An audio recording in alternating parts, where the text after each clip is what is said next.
July 14, Ukraine Media Center Ukrinform continues its operation. My name is Svetlana Chaparenko. Now we will find out about the situation in our borders and checkpoints. I want to introduce a guest today. It's Andriy Demchenko, the spokesperson of the State Bodyguard Service of Ukraine. Mr. Andriy, good afternoon. Good afternoon. So, Mr. Andriy, the summer, the middle of summer, it's a vacation period. Can you please tell us how the flow of tourists will influence the overall flow of the people crossing the border? Good afternoon, everybody. Well, first of all, yes, the summer period, the change of dynamics of the passenger flow, it remains dynamic generally, but it has significant increase, which is related to the summer period, because, for example, at the end of the spring, the indicators of border crossing were within 85-90,000 people in both directions, and since the beginning of June, the passenger flow started intensifying, and during weekdays we have around 110-120,000 people crossing the border daily, while during weekends this number may grow up to 130-140,000 people in both directions. But again, those are the figures for the border crossings in both directions, because, for example, in the middle of June there were more people leaving the country because it's the beginning of the season, the beginning of the opportunities to live abroad for vacation, for rest and recreation. After all, the curriculum year was over, plus there was a number of pension age women crossing the border because the men are not yet allowed to cross the border, and we don't observe any growing number of them. Plus, in June the passenger flow intensified 14%, and the vehicles flow intensified 5%. In June, 3.2 million people crossed the border, plus 721,000 vehicles. In July, the passenger flow intensification is not reducing for the time being. Since the beginning of July,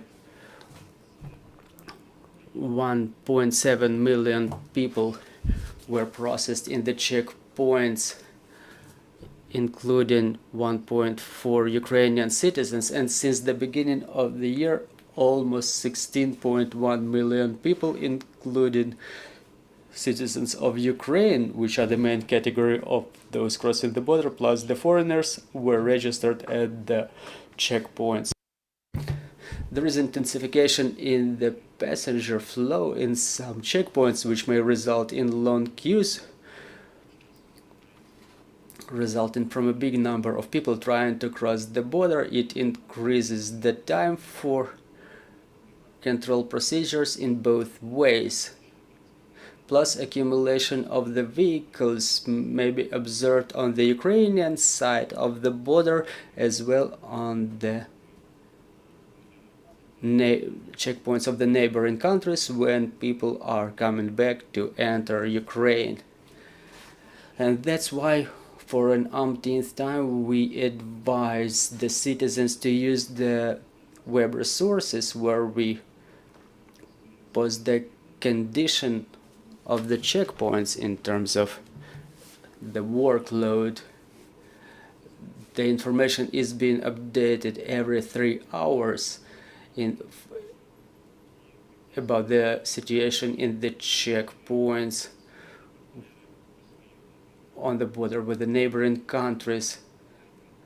And in the same way, our partners also post the same information when there is an intense flow of vehicles, for example, entering Ukraine, so the passengers may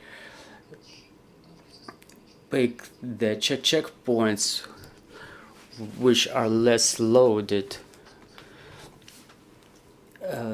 Thank you, but do we observe any attempts by the men who tried to leave Ukraine under the martial law? Well, I want to urge everybody to get familiarized with the rules for crossing the border, because on a daily basis about 150 persons, mostly men aged 15 to 60 years, are being refused to cross the border because they don't fall under the category of men allowed to cross the border. However, they come to the checkpoints and they try to prove that they are allowed to. Then they get rejected and they go back. So please get familiarized with the rules of border crossing beforehand, including crossing the border with the children, to avoid such unpleasant situations when people get rejected to cross the border. And unfortunately, we don't observe any reduction of the attempts of illegal crossing the border, and we document such cases both in the checkpoints when people try to use counterfeit documents, specifically in the border with Poland. Well, the passenger flow is one of the biggest in borders with Poland, plus the attempts of illegal crossing the border beyond the checkpoints in the green section of the border are being documented mostly in the border with Romania and Moldova. However, in June, we've observed certain reduction of such attempts, about 28%. But talking about the figures, since the beginning of the full-scale invasion and imposition of restrictions, we identified about 6,000 persons who were trying to cross the border using counterfeit documents, plus we detained about 13,000 citizens, 13,000 men who were trying to illegally cross the border in the green section beyond the checkpoints. Well, and what is the situation in the border with the Russian Federation, specifically in the border with Belgorod region? Well, I cannot segregate any sections of the border with Russia. One thing I want to mention is the situation is quite tense due to intense shelling by the occupiers. They resort to shelling on a daily basis since June last year, when the enemy was pushed out of the Chernihiv and Sumy and part of Kharkiv region, and the enemy keeps intensifying the shelling within the last month. For example, in June, the shellings were twice as intense as in May, and since that time Chernihiv, Sumy and Kharkiv region were shelled by the enemy about 1,000 times, and the most shellings were falling on Sumy and Kharkiv region. Plus the enemy tries to use the unmanned aerial vehicles, including for the purposes of inflicting strikes by dropping explosive devices, and for the purposes of reconnaissance, which are responded by our defense forces, including our state bodyguard service units. For example, only yesterday our units shut down 4 unmanned aerial vehicles used by the enemy. Well, the border with Belarus, what is the situation there? Well, fortunately, the situation in the border with Belarus is under full control. On that side of the border, we don't see any troops that could commit repeated invasion in Ukraine, but unfortunately, Belarus continues supporting Ukraine in the war against Ukraine, and Russia continues using Belarus as a platform or a polygon for training of their troops. Fortunately, the number of Russian military keeps reducing, I mean those who were staying in Belarus and who were involved in training, staying in Belarus polygons. Just recently we were documenting this number at the level of 2,000 personnel, but upon the recent rotation almost all of them were withdrawn from Belarus. However, we still cannot exclude that within yet another rotation and the use of Belarus as a training ground for the troops, more troops can be brought from Russia to Belarus. On top of that, we don't see any significant inflow of the Russian mercenaries from private military companies in Belarus, because we remember that Belarus was preparing grounds for accepting Russian mercenaries. Well, do you observe or do you document any provocations along the border by other Russians or Belarusians? Well, talking about the border with Belarus, we don't see any provocations.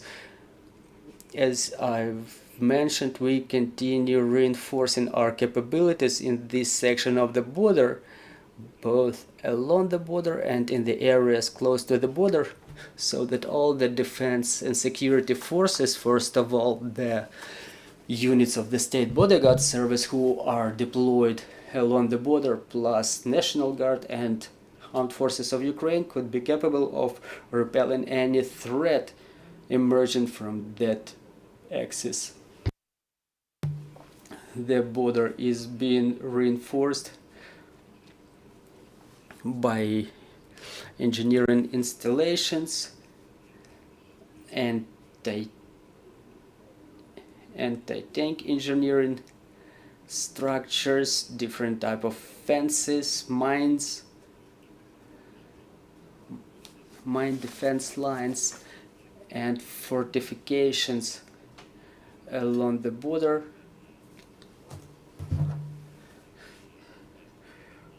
where all of our security forces representatives can fulfill their task in case the threat becomes real.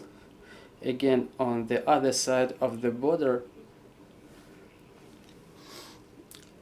the units of the State Bodyguard Service continue tracking the situation there to understand how the situation is changing, to what extent the situation may pose threat to Ukraine. Thank you, dear colleagues. Questions from the floor. Good afternoon.